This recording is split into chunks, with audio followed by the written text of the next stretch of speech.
Eh ben bienvenue pour cette nouvelle vidéo.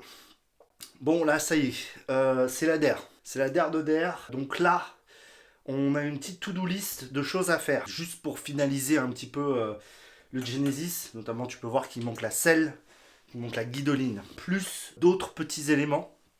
Et donc on va faire un petit peu tout ça. Là en gros c'est vraiment le bout du bout des vérifications de serrage, etc. Alors la première étape va être très simple, c'est qu'on va installer la selle. Et pour la selle, on repart sur ça, donc qui est une Prologo dimension AGX, qui était celle que j'avais jusqu'à pas longtemps, qui fera très très bien le boulot. Je vais avoir besoin d'une clé, donc l'installation d'une selle n'est pas complexe. Je t'avoue que c'est juste un truc un peu chiant. Donc tu viens la poser sur un dérail, toc, et ensuite tu viens faire pivoter. Tu viens ensuite remettre cette vis là. Le plus important, ça va être de bien la mettre plate. Donc tu vois, tu as des petits embouts là qu'il faut bien mettre comme ça. On a tous tendance à mal les mettre et surtout pas la trop l'avancer. Alors là je vais la régler un petit peu au pif. En général après une sortie ou deux je la re-règle, soit je l'avance, etc. C'est un peu trivial, mais voilà, je la mets à peu près droite, le nez pas trop relevé, pas trop bas. Et ça fera le boulot. Je fais la même de l'autre côté. Donc en général pour ces vis il y a toujours un coude de serrage qui est marqué soit à l'arrière du chariot, soit en dessous. Et là il est marqué juste en dessous et c'est 12. Alors ça me paraît un peu élevé. On va quand même essayer de respecter ce couple de serrage. On ne voudrait pas que la selle se barre pendant que l'on roule. Et voilà. Donc ça, la selle, c'est fait. Donc l'avantage d'avoir monté la selle, maintenant on peut, tu vois, le mettre comme ça et ça évite de tout remonter le pied d'atelier, etc. On va défaire la roue arrière et on va resserrer donc la cassette au couple et on va serrer le disque au couple aussi. C'est parti. On va à nouveau enlever l'attache rapide parce que là il va nous gêner. Alors la cassette, c'est, je m'abuse, 40 newtons. Donc 40 newtons, on va prendre ceci pour venir bien le serrer comme il faut. Et là, ça va débiter. Voilà. Donc ça c'est bon, tu vois. Ça, elle fait un tout petit cliquet, c'est un peu particulier. La cassette est serrée. On va venir serrer au couple les petites torques ici. J'ai pas trouvé sur les internets le couple pour ça. Donc je vais y serrer un peu au sguet, lui mettre à peu près à 5 et je pense que ça fera à peu près le boulot. Voilà, l'arrière j'ai fait ce que je voulais, j'ai bien resserré, tout est serré au couple. On va remettre l'attache rapide et ensuite on regarde l'avant. Voilà.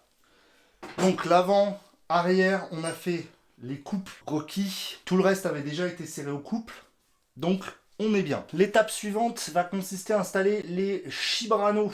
On va juste venir mettre un petit peu de graisse là. Et après, tu connais la chanson, hein, pas besoin d'avoir inventé le moule à gâteau. Ça va se faire comme il faut. Alors pour les pédales, tu as deux façons de les serrer. Donc soit tu as une clé que tu viens mettre là, soit tu fais à la barbare, comme moi. Voilà. C'est le même résultat, voilà. Donc les pédales c'est bon. Alors pourquoi blanche? Parce qu'elle s'accorde avec la tige de selle. Pédales, c'est fait. À l'instant T, il ne reste plus grand chose à faire. La dernière chose, c'est l'installation de la guidoline. Pour cette guidoline, je suis parti sur une Brooks noire qui est une sorte de simili-cuir. Je me suis pas trop pris la tête. Petite chose quand même, quand tu installes de la guidoline, il faut bien plaquer les câbles pour éviter qu'ils se baladent. Parce que sinon, ça peut être la merde. Donc là, je les ai bien plaqués. Si tu veux savoir comment installer une guidoline, YouTube est ton ami. Je t'invite à aller voir dessus. Donc j'installe la guido et je te retrouve après, suivant le temps que ça prend. 2 days later. Donc la guidoline est complètement installée. Je suis plutôt content de ce résultat final. C'est une guidoline Brooks, donc simili-cuir, avec, comme tu peux le voir, une petite finition tissu. Du plus bel effet, je trouve. C'est vrai que ça rend bien quoi. Seul petit truc, c'est qu'avec ce guidon Ritchie, Beacon, machin, les embouts là fournis avec ne vont pas. Voilà, bon, c'est comme ça. Là, j'ai pris des super cases et ça fait très très bien le boulot. Autre petite chose, comme tu le connais, le tension de chaîne verse dans une vidéo, il y a donc plusieurs jours, voire semaines qui se passent, la selle a changé. Tout simplement parce qu'en fait, entre la partie d'avant et maintenant, il y a eu une semaine, et donc j'ai déjà fait un tour avec ce vélo. Mais ça, ce sera pour la prochaine vidéo. La selle ne va pas du tout, la Prologo AGX. Et donc, je suis parti sur cette selle-là, qui est une Selle Italia C2, que j'adore sur Fabrice. Malgré la difficulté à en trouver une, j'ai réussi à en trouver une chez Decathlon.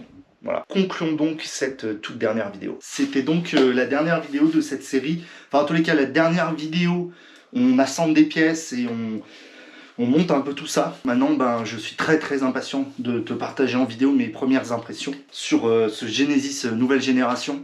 Je t'avoue que le montage s'est passé simplement. Je m'attendais à beaucoup plus de galères, surtout quand tu as l'habitude de monter des pignons fixes, passer sur des vitesses, des machins, des trucs comme ça. Je pensais vraiment avoir des galères. Et au final, le montage s'est déroulé absolument sans encombre. Pour l'instant, le groupe Sansa est une belle surprise, en tous les cas au niveau du montage. Comme beaucoup de confrères youtubeurs qui ont fait des reviews positives sur le SRX Pro, pour l'instant, je peux dire que ça se met comme une vraie alternative à d'autres groupes.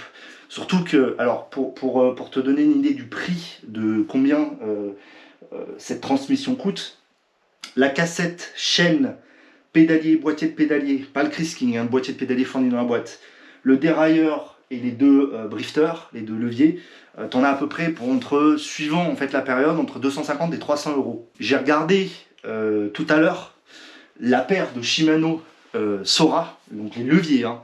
T'en es déjà sur un petit 100 balles quand même. Ça coûte une blinde. Là où je suis vraiment curieux de voir les retours, c'est sur les pneus. Je pense que je les dégonflerai un peu parce que là ils sont bien tendus. Les roues, et c'est vrai qu'en effet, je te l'ai pas dit dans l'autre vidéo, mais la largeur des pneus a largement augmenté. J'ai utilisé mon petit pied à coulisses. De base, ces pneus c'est du 38. Et là sur ces jantes, c'est du 41. Sachant que sur les jantes d'origine, c'était du 37 à peu près. Donc ça fait un bon gros bib qui donne justement une largeur plus importante. Donc ça c'est plutôt cool, je te cache pas. Donc Genesis entre dans sa phase 2 de sa vie. Et je pense que ça va être une upgrade qui va m'emmener loin. Pas mal de projets pour l'an prochain avec ce Genesis.